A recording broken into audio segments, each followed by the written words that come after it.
Hi అండి, నమస్తే. Welcome to అమ్ము కిట్టూస్ఫుల్. ఈరోజు వీడియోలో రాసి ఉసిరికాయలతోని నిల్వ పచ్చడి సులువుగా ఎలా చేయాలో చూపించబోతున్నానండి.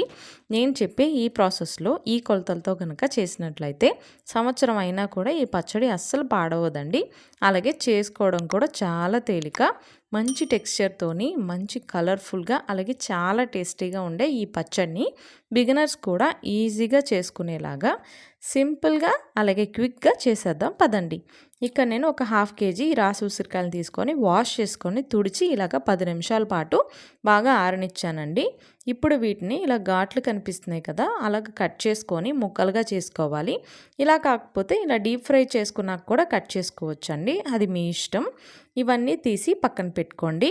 ఇప్పుడు ఒక ప్యాన్ పెట్టుకొని 1 స్పూన్ వరకు మెంతులు అలాగే 2 స్పూన్ల వరకు ఆవాలు వేసుకొని వీటిని కొంచెం కమ్మని వాసన వచ్చే వరకు ఇలా డ్రై రోస్ట్ చేసుకొని చల్లారాక మిక్సీ వేసి పక్కన పెట్టుకోండి. ఇప్పుడు అదే ప్యాన్లోనే ఒక 1/2 kg వరకు ఆయిల్ వేస్తున్నానండి. ఇక్కడ వేరుశనగ నూనె వాడుతున్నాను.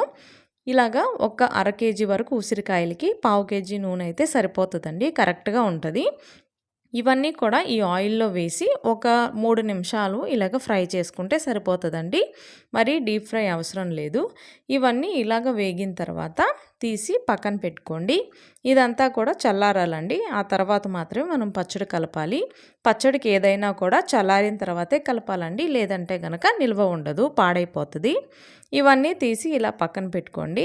ఇప్పుడు అదే ఆయిల్లోని ఒక 4 వెల్లుల్ని ఇలా చితక్కొట్టి వేసుకోండి.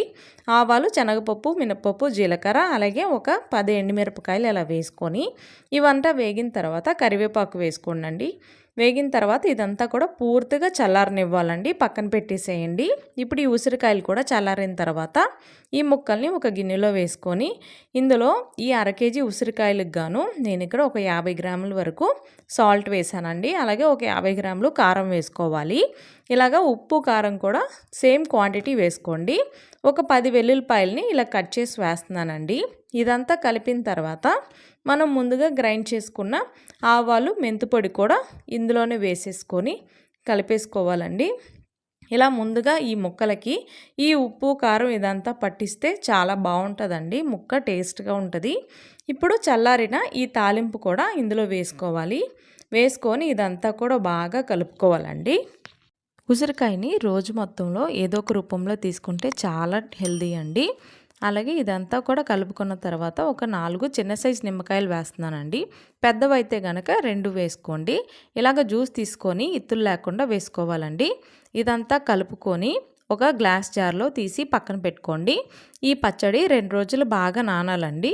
ఇదంతా వేసుకున్న తర్వాత మూత పెట్టి మనకి తడి తగలని చోట పెట్టుకోవాలండి. ఇలా 2 రోజులు అయిన తర్వాత మాత్రమే ముక్క చాలా మెత్తపడి టేస్ట్ కూడా బాగుంటుంది. 2 రోజుల తర్వాత చూపిస్తున్నానండి మీకు నేను ఇక్కడ పచ్చడి. చూసారా, ఆయిల్ అంతా కూడా చక్కగా పైకి తేలి పచ్చడి తయారైపోయిందండి. అంతేనండి, ఎంతో తేలిక. ఇప్పుడు దీన్ని మీరు గ్లాస్ జార్లో కానీ ప్లాస్టిక్ జార్స్లో కానీ వేసుకొని స్టోర్ చేసుకోండి. ఎంతో టేస్టీగా ఉంటుందండి. వేడి వేడి అన్నంలో ఈ ఉసిరికాయ పచ్చడిని ఒకసారి వేసుకొని తిని చూడండి, తప్పకుండా మీకు కూడా నచ్చుతుందండి.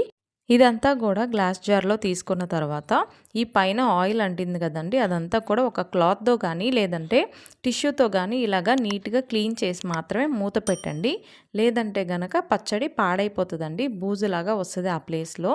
చూసారా, చక్కగా ఇలా స్టోర్ చేసుకుంటే ఎక్కువ రోజులు నిల్వ ఉంటుందండి. తప్పకుండా మీరు కూడా ట్రై చేసి నాకు ఎలా కుదిరిందో కమెంట్ చేయడం మర్చిపోవద్దు. ఈ వీడియో నచ్చినట్లయితే లైక్ చేయండి, షేర్ చేయండి, అలాగే సబ్స్క్రైబ్ చేసుకోండి.